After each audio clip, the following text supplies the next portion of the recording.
కులగణన అంటే దరఖాస్తు. రాష్ట్రంలో ఎవరన్నా ఒకరు సంతోషంగా ఉన్నారా అంటే ఒకళ్ళు ఉన్నారు. ఎవరంటే జిరాక్స్ సెంటర్లో తప్ప ఎవడు సంతోషంగా లేడు. ప్రజలకు పెట్టిన దరఖాస్తే పెట్టి పెట్టి పెట్టి పెట్టి ఆస్టకు వచ్చింది. ఏంద్రా నాయన వీడు సప్పుడంతా కేసీఆర్ ఉన్నప్పుడు టంగు టంగు మన పైసలు పడుతుండే, ఈ ప్రభుత్వం వచ్చినాక దరఖాస్తులు పెట్టుడు దండాలు పెట్టుడు తప్ప ఏమీ లేదు అనే కాడికి వచ్చింది. ఒక రైతు బంధు మాత్రమే కాదు, ఎన్ని మోసాలు జరుగుతున్నాయో. రుణమాఫీ కానీ, రైతు బంధు కానీ, బోనస్ అన్నాడు, 500 రూపాయలు ఇస్తా అన్నాడు క్వింటాల్కి. ఒక దొడ్డు వడ్లకే కాదు, సన్న వడ్లకే కాదు, అన్ని పంటలకు ఇస్తా అన్నాడు. మొత్తం మేనిఫెస్టోలనే పెట్టిండు. పడ్డాయా బోనస్ ఎక్కడన్నా? ఇప్పుడేమో మాట మార్చి సన్న వడ్లు వండిస్తేనే నేను బోనస్ ఇస్తాను సన్నాయి నొక్కులు నొక్కుతున్నాడు.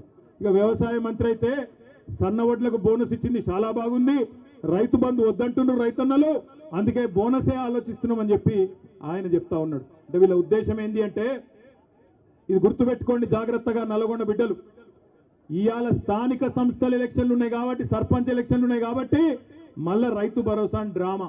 ఇది బంద్ అయింది అంటే రైతు బంధు కూడా బంద్ అవుతుంది, యాది పెట్టుకోండి. ఎందుకంటే రేవంత్ రెడ్డి చెప్పిండు ముందే, ఏమన్నాడు? కేసీఆర్ ఆనవాళ్ళు లేకుండా చేస్తా అన్నాడు. నేను ఒక మాట అడుగుతా, మీరు సమాధానం చెప్పండి. ఆరోగ్యశ్రీ అంటే ఎవరు యాదికి వస్తారు మీకు? వైఎస్ఆరా? ఆరోగ్యశ్రీ అంటే ఎవరు యాదికి వస్తారు? రైతు బంధు అంటే ఎవరు యాదికి వస్తారు? ఎవరు? అందుకే రైతు బంధు బంద్ చేద్దామని చూస్తున్నాడు. ఎందుకంటే రైతు బంధు ఎన్ని పైసలు వేసినా రైతులు కేసీఆర్నే తలుసుకుంటారు, నన్ను అయితే దేకరు. కాబట్టి దీన్ని ఎట్లన్నా ఖతం చేయాలని చెప్పి గుంపు మేస్త్రి గారు పన్నాగం పన్నిండు. అందుకే నేను చెప్తున్నా మీకు, జాగ్రత్తగా ఉండండి, జాగ్రత్తగా వినండి. ఒక్కొక్క ఎకరానికి మనకు రేవంత్ రెడ్డి ప్రభుత్వం, కాంగ్రెస్ ప్రభుత్వం రైతులకు బాకీ పడ్డది. 2023 యాసంగి పంటకు మీకు 2500 రూపాయల పైగీతం, 2500 రూపాయలు బాకున్నాడు. అదేవిధంగా వానాకాలం రైతు బంధు మొత్తం ఎగ్గొట్టిండు. ఇది కాదురా అయ్యా, ఇంకోటి ఇదే, ఇగో ఇది ఏం చెప్తున్నా అంటే, ఇది యాసంగి 2023 యాసంగి పంటకు 5000 ఇచ్చిండు, చేతులు దులుపుకున్నాడు. అప్పుడు ఎకరాకు 2500 బాకీ ఉన్నాడు. తర్వాత వానకాలం ఒక్కొక్క ఎకరానికి 7500 రూపాయలు బాకీ పడ్డాడు. మళ్ళా ఇప్పుడు యాసంగి వచ్చింది, మళ్ళా ఇప్పుడు తప్పించుకునే ప్రయత్నంలో ఉన్నాడు. తప్పించుకోనియద్దు, 15000 కాదు 12000 ఇస్తాను తప్పించుకునే చక్కర్లో ఉన్నాడు. అందుకే మీ అందరికి నేను చెప్తున్నా, ఒక్కొక్క ఎకరానికి ఎంత బాకీ ఉన్నాడు రేవంత్ రెడ్డి? కనబడుతుందా లేదా ఇది? ఒక్కొక్క ఎకరానికి ఎంత బాకీ ఉన్నాడు? 17500 రూపాయలు బాకీ ఉన్నాడు. కాంగ్రెస్ వాళ్ళు ఓట్లు అడిగేందుకు వస్తారు, మళ్ళా అమ్మ అయ్య అక్క అల్లుడు తమ్ముడు అనుకుంటూ వస్తారు. అడుగుండ్రి, ఏమరా కొడక బాగా చెప్తివి, అసెంబ్లీ ఎలక్షన్ల ముంగట ఎక్కడున్నారు కాంగ్రెస్ వాళ్ళు? మళ్ళా కొట్లాడేది గదే కేసీఆర్ దళం కదా, గదే కేసీఆర్ బిడ్డలు కొట్లాడుతున్నారు, గదే గులాబీ జెండా కొట్లాడుతున్నది రైతుల గురించి. మీరెక్కడ పోయినరు అని కాంగ్రెస్ వాళ్ళని అడగండి. ఎక్కడ పోయినాయి మా వానాకాలం రైతు బంధు? ఎక్కడ పోయింది 15000 రూపాయలు? నిలదీయండి. ఏమైంది రుణమాఫీ అని అడగండి, ఏమైంది బోనస్ అని అడగండి.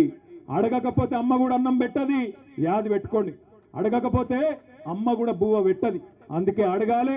పోరాటాల పురిటిగడ్డ నల్లగొండనే మొత్తం రాష్ట్ర రైతాంగానికి ఆనాడు సాయుధ పోరాటంలో ఎట్లయితే స్ఫూర్తి నింపిందో, మళ్ళొక్కసారి రాష్ట్రంలో రైతులు తిరగబడతందుకు నల్లగొండనే వేదిక కావాలి.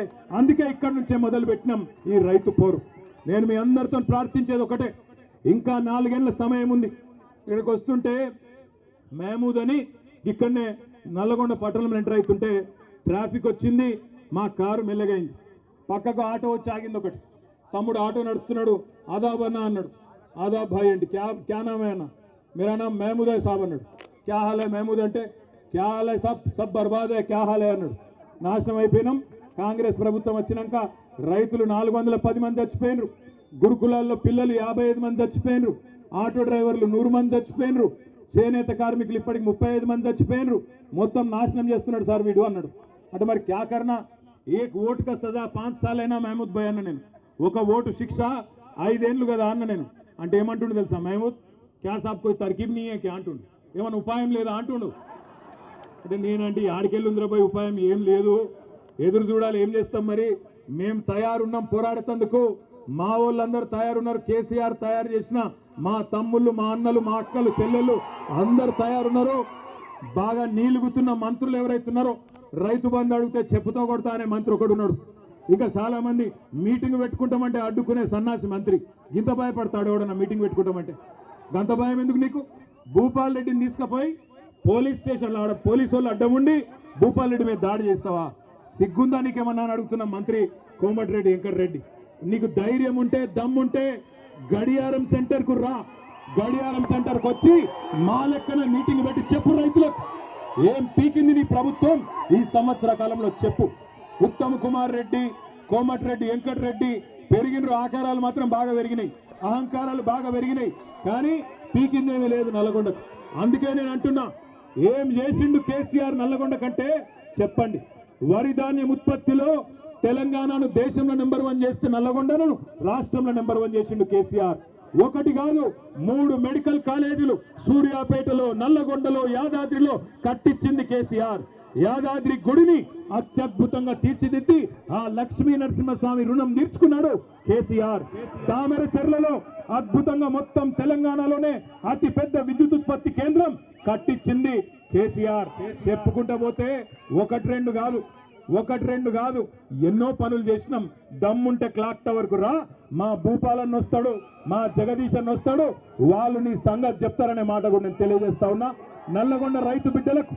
ఎందుకంటే మనం ఆఖరికి హైకోర్టు కూడా ధన్యవాదాలు చెప్పాలి, మనకు న్యాయ వ్యవస్థకు ధన్యవాదాలు చెప్పాలి. ఎందుకంటే రేవంత్ రెడ్డి ప్రభుత్వం అడ్డుకునే ప్రయత్నం చేసిన హైకోర్టు, దేశంలో ఇంకా న్యాయం ఉన్నది, ధర్మం బతికే ఉంది కాబట్టి రైతుల పోరాటంలో న్యాయం ఉందని చెప్పి హైకోర్టు కూడా అంగీకరించి ఇవాళ పర్మిషన్ ఇచ్చి ఈ క్లాక్ టవర్ సెంటర్లో మనకు ఇవాళ సభ జరుపుకునే, ధర్నా జరుపుకునే అవకాశం ఇచ్చినారు. ముఖ్యమంత్రి రాజ్ భవన్ ముంగట ధర్నా చేస్తేనేమో ఏం కాదట, ట్రాఫిక్ అంతరాయం కాదట. మరి ఇక్కడ క్లాక్ టవర్ కాడ మనం ధర్నా చేసుకుంటే మాత్రం నల్లగొండ రైతు బిడ్డల కోసం ఇక్కడ చాలా ఇబ్బంది అవుతుందట, వెంకటరెడ్డికి చాలా ఇన్కన్వీనియన్స్ అవుతుందట, అందుకే పర్మిషన్ ఇయ్యరట.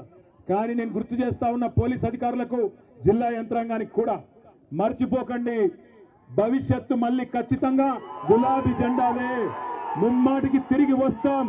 ఇవాళ ఎవరెవరైతే కాంగ్రెస్ కార్యకర్తల కంటే అతిగా ప్రవర్తిస్తున్నారో అన్ని గుర్తు పెట్టుకుంటాం, వడ్డీతో సహా ఇస్తాం, యాది పెట్టుకోమని చెప్తూ మళ్ళొకసారి నల్లగొండ రైతు బిడ్డలందరికీ ధన్యవాదాలు తెలియజేస్తూ జై తెలంగాణ, కేసీఆర్ గారి నాయకత్వం, జై తెలంగాణలో అడుగు పెట్టంగానే ముందు మహాత్మా గాంధీ యూనివర్సిటీ దగ్గర